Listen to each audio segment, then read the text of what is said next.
Authoritarian regimes rarely consolidate power by abolishing democracy outright. Instead, they hollow it out. Formal social control is extended through new laws, institutions, and personnel. Coercion is initially selective, but legality quickly becomes conditional, and loyalty increasingly replaces accountability.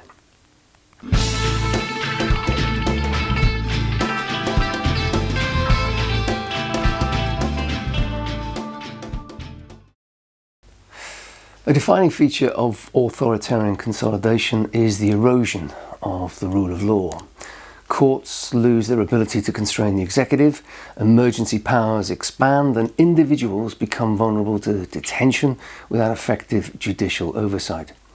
Historically, the weakening of habeas corpus marks a decisive shift towards authoritarian rule. Habeas corpus is the legal principle that requires the state to justify the detention of an individual before an independent court, protecting citizens from arbitrary arrest or imprisonment without trial. The privilege of the writ of habeas corpus can be suspended in a time of invasion, so I would say that's an option we're actively looking at.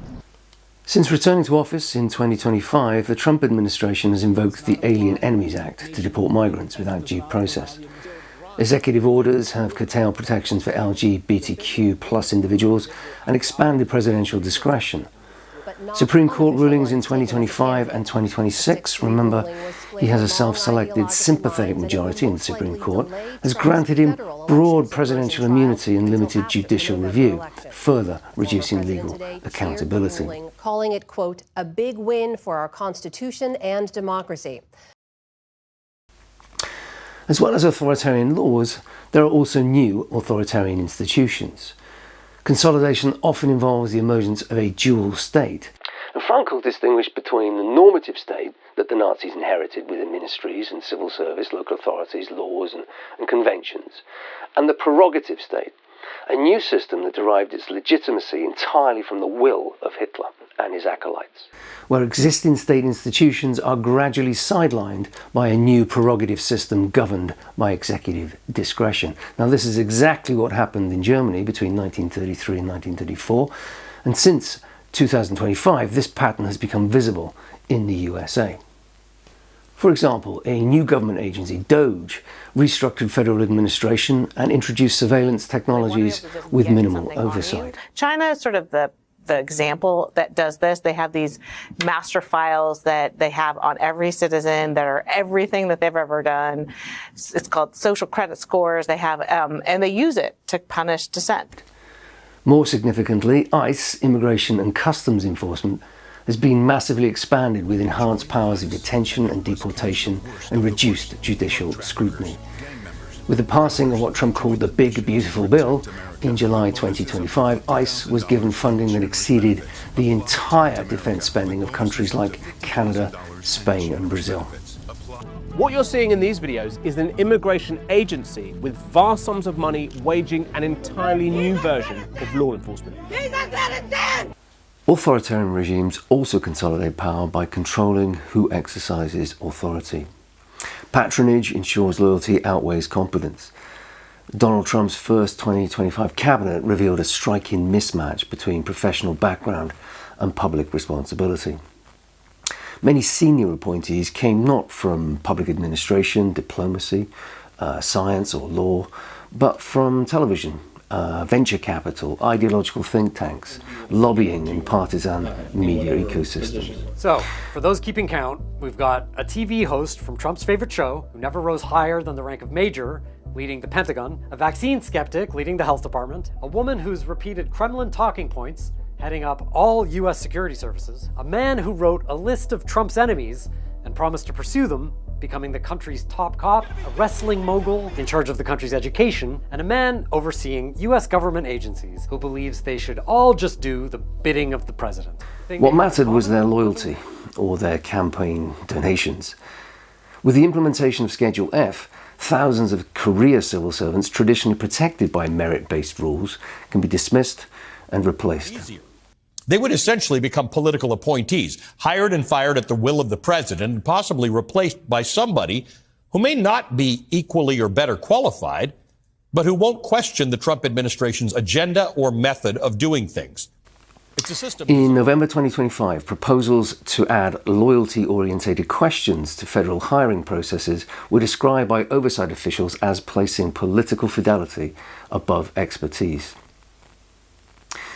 As well as legal coercion, authoritarian states, of course, use physical coercion. General Pinochet's police are substantially armed, and not only with tear gas. It came after one of the most aggressive advances by the police since the protests began. Riot police were ordered to beat up peaceful demonstrators.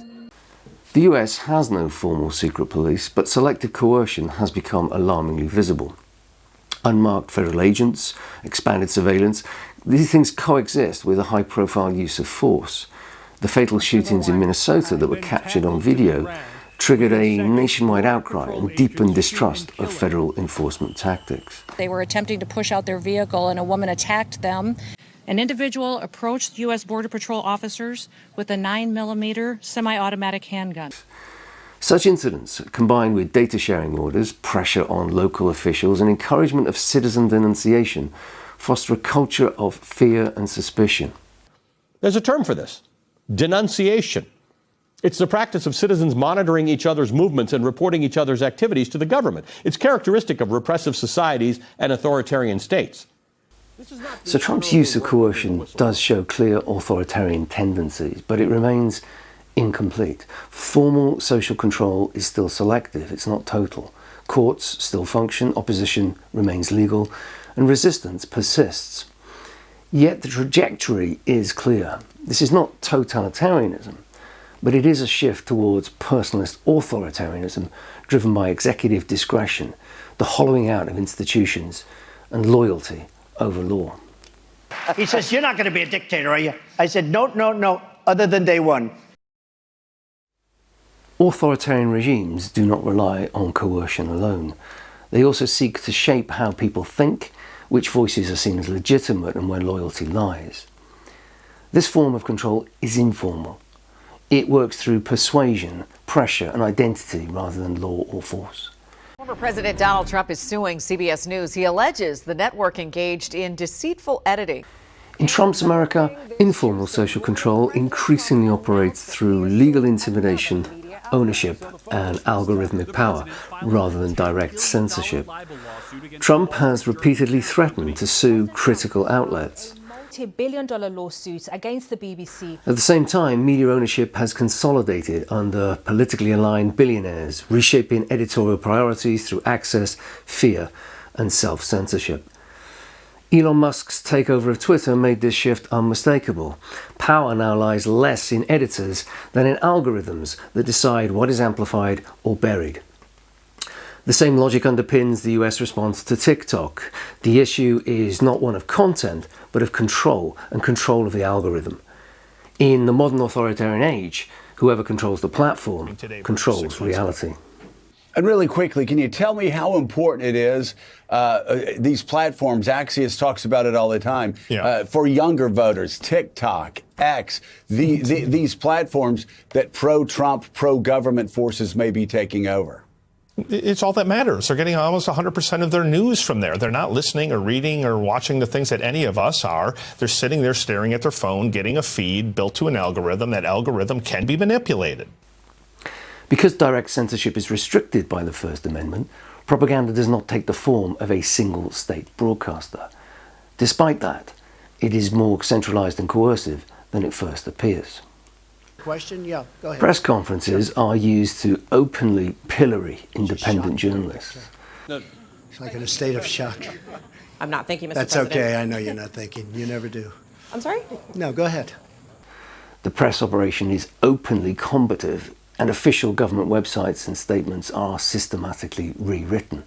The White House has launched a website that rewrites the history, effectively, of the January 6th Capitol riot. It alleges the rioters were, quote, unfairly targeted and were, quote, peaceful protesters treated as insurrectionists. The aim is not simply to communicate, but to discipline the information environment. Honestly, I think you should let me run the country, you run CNN, all right. And if you did it well, your ratings would be much better. If I may ask one other question, Mr. President, if I may ask Peter, one other question, are you worried? That's enough. That's enough. Mr. President, I was going to ask one of the other folks. That's enough. Pardon me, ma'am. Trump reinforces this through relentless repetition and emotional framing. Slogans such as Make America great again. Can you state categorically? You are fake news. Only America and America first. Reduce complex political realities to moral binaries of loyalty and betrayal. Rallies and social media posts and direct communications bypass traditional institutional filters, reinforcing a personalized version of reality in which Trump claims to represent the real nation. But one of the biggest days was the day you became president. And sympathetic outlets such as Fox News, One American News Network and Newsmax function as semi-official propaganda channels, amplifying these messages while delegitimizing critics. What grade would you give yourself from an A to an F? Unlike classic totalitarian propaganda, which seeks total ideological transformation, Trumpist propaganda prioritizes evasion, distraction, keeping supporters emotionally engaged, outraged and loyal. Foreign policy becomes performance, designed to dominate media cycles and reinforce Trump's image rather than resolve complex problems. This war would have been over in 2 weeks. In 3 days. I heard it from Putin. In 3 days. This is something. A key feature of many authoritarian systems is charismatic leadership. And Trump's authority rests less on law and institutions than on his personal appeal and direct emotional connection with supporters. He presents himself as a savior figure, the only one who can fix a broken nation. Together, we will make America great again.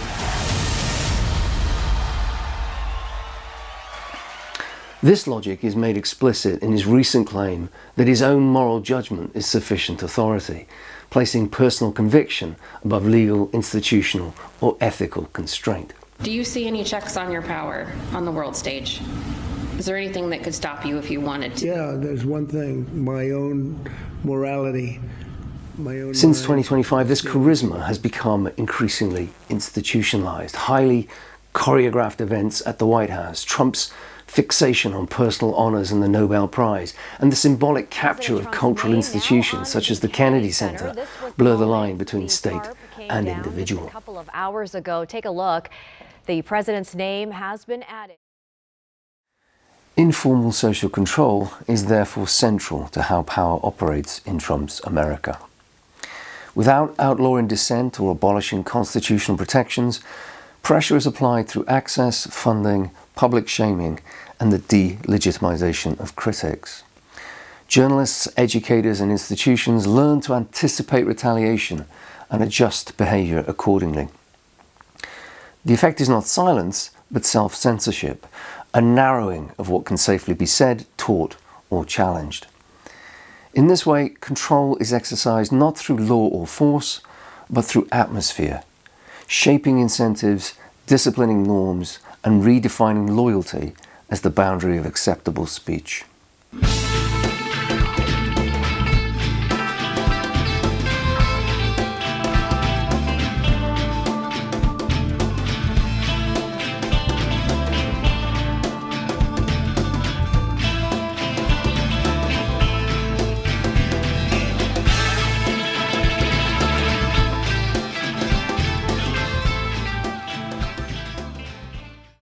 All you fascists are bound to lose. You fascists are bound to lose. All you fascists are bound to lose. You fascists are bound to lose.